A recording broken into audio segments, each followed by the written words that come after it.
Hi guys, welcome to another video with Motoring and Tech World. Today we have the Renault Captur. There's been quite a hype for the 2023 Renault Captur.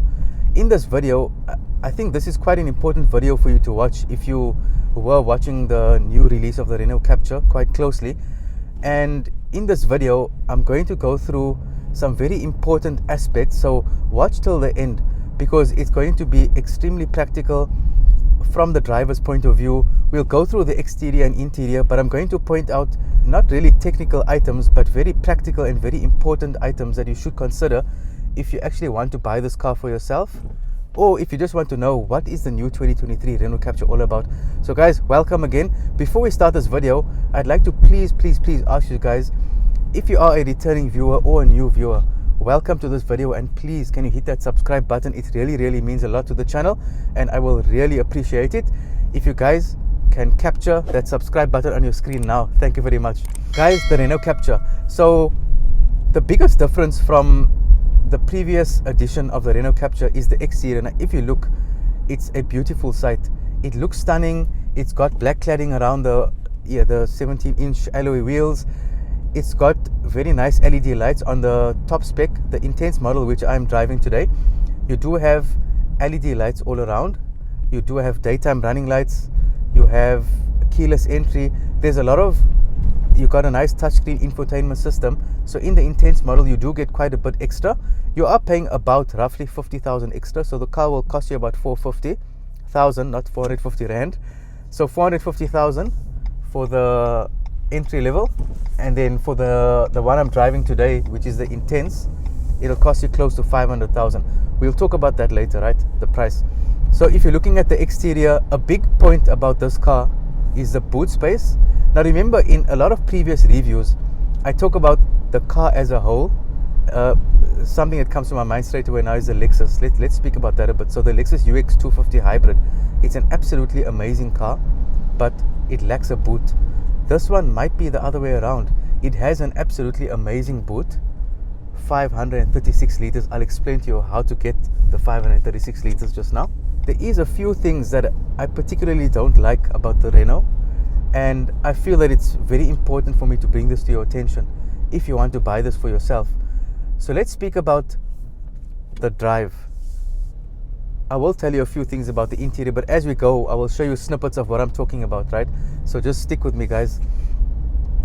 The drive, it's smooth, it's comfortable. I feel that the drive could be a bit more refined. Now, I'm talking about the price range we're in now, and bearing in mind the competition in my head, right? I'm thinking about all of that as I do this review for you guys. I feel the drive should be a bit more refined. Now, the engine you got here on the Renault Captur, this 2023 version, is a 1.3 turbo. Now, it's not very fast, right? You got 113 kilowatts of power, and you do have 270 Newton meters of torque. Those numbers are a little bit too small for a car this size. A little bit more kilowatts would have been nice. The actual drive, I have mentioned the drive is comfortable, it's nice, but not a touchy subject is when you accelerate the car. Now, when you're driving on My Sense mode, which is the normal standard, and on Eco, there is quite a bit of a lag when you press your foot down. Now, this is not something that happens occasionally. It happens all the time. So if you want to get off the mark quickly, if you want to, not that I would advise, but if you want to take a right turn, fast, or for whatever reason, if you just need to go a bit quicker to, for safety purposes, if you want to maybe avoid an accident, go right and left quickly, there is a bit of a lag, and it's not really nice. If you do put it on sport mode, it's not you'll still feel the lag slightly, but it does become shorter. So on sport mode, it's a bit more manageable. And then if you drive this car on sport mode, it reminds me of the Renault Clio V. Now, the Clio V is faster, it is lighter, so it will be quicker, but this car on sport mode is nice. But then again, you don't get that feel of a refined engine, which I think is lacking in this Renault. Now, another thing to mention is this car is a 7-speed, it's a DCT, and it's automatic. Now, it's got what you call an E-shift, right? Now, it looks nice, it looks neat, and it is the way cars are going nowadays. Many manufacturers are making use of this e-shift. From my experience of it's been touch and go for me. So if you don't need to toggle between drive and reverse quite a lot, if you're on the long road, if you're on the N2, N1 or any of the main roads, once you're in drive, you're good to go.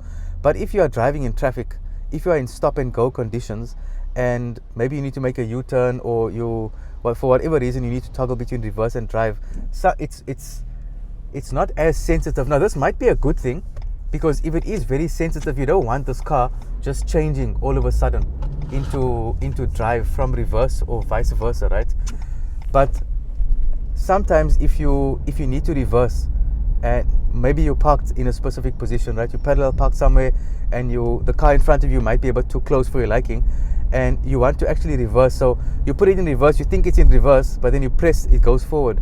So you actually have to look and push it properly, make sure it goes in reverse, then go back, then put it on drive. So that's something that's not too grand, not too great about the car. Now, the infotainment system and the reverse camera.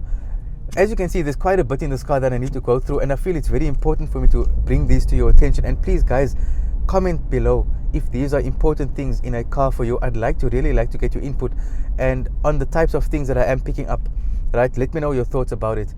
So the clarity of the reverse camera is not very good, and there is a bit of a lag in the reverse camera. So if you are reversing out of your driveway and a car is coming past, it's not a fluid drive of the car that you can see in your reverse camera. It's almost like it snippets, it almost is pixelized. So I know in the picture I showed you, there is like a drop on the camera because of the rain, but even without the rain, it's still not very clear.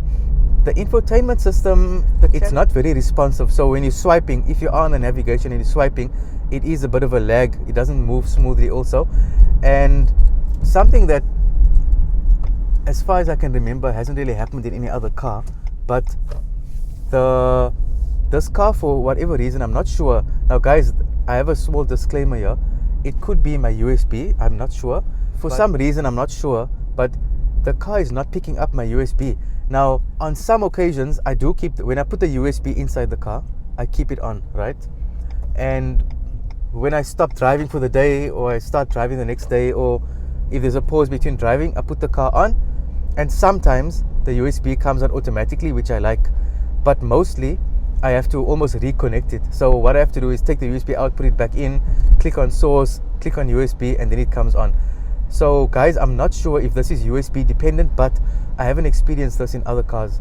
So in other cars, it's automatically connected. Sometimes it comes on automatically, or I just need to go to source and put it on, but I don't need to take it out and put it back in. Guys, that's just a small disclaimer on my side. It could be my USB, I'm not sure. But guys, you can find out in further reviews after this car. I will be using the same USB. Let's see if it is a USB or not. In terms of spec, right? Let's speak about spec, price, fuel efficiency now. Fuel efficiency is claimed at 6.6 liters. I'm currently on 10.1. Now, like I said previously, I do test the car a lot on eco, on sport. I need to test it out on Benz for you guys, see how it performs. It performs well on the road. It hugs the road quite well. The 17-inch wheels complement the car very well. The drive is smooth.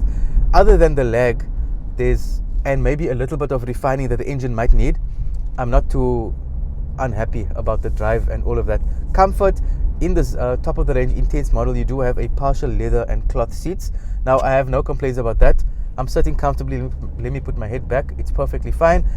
No problems there. The steering wheel thickness is very good. It's very comfortable.